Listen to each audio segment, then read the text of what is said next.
Kargil war, किसी भी भारतीय के लिए उसे भूल जाना मुमकिन नहीं है। कारगिल की ही कहानियों में से एक कहानी है गढ़वाल राइफल्स के बदले की।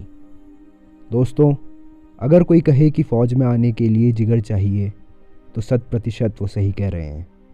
और अगर आपको लगता है कि आप में वो जिगर है तो ये कहानी आपके लिए है।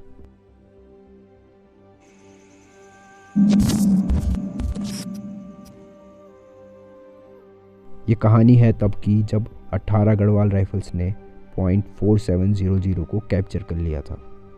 जवानों का जोश पहले से ज़्यादा था। जिन्होंने वो नज़ारा देखा उनके मुताबिक जोश ऐसा कि मानो यमराजों की सेना आ चुकी है। सिर्फ जुनून नहीं, गुस्सा था उनकी आंखों में, आंखें खून सी लाल, अपने भाइयों की जान का गुस्सा, the anger and frustration of losing their brothers. एक जवान ने खुखरी निकाली और एक पाकिस्तानी सोल्जर का सर एक स्ट्रोक में शरीर से अलग कर दिया और इस सर को 121 ब्रिगेड हेडक्वार्टर्स द्रास में भेज दिया गया, जहां उसे एक पेड़ पर टांग दिया गया था। None of the enemy had been captured alive, but this head was a proof that it's only a matter of time. दुश्मन का सर हमारे एरिया में टंगा हुआ किसी ट्रॉफी से कम नहीं था। ये एक एग्जीबिशन का पीस बन चुका था और 8 माउंटेन डिवीज़न से मेजर जनरल पुरी खुद को रोक नहीं पाए और मुगलपुरा से फ़ौरन द्रास पहुंच गए। वॉर के दौरान भी कई ऑफिसर्स ब्रिगेड हेडक्वार्टर में ये नज़ारा देखने पहुंचे थे।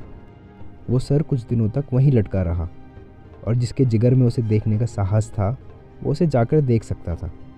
यहाँ तक कि न्यूज़ रिपोर्टर्स को भी सर देखने दिया था, बस एक छोटी सी वार्निंग के साथ कि यदि वो नज़ारा देख लिया तो शायद 3 रातों तक आपको नींद नहीं आएगी।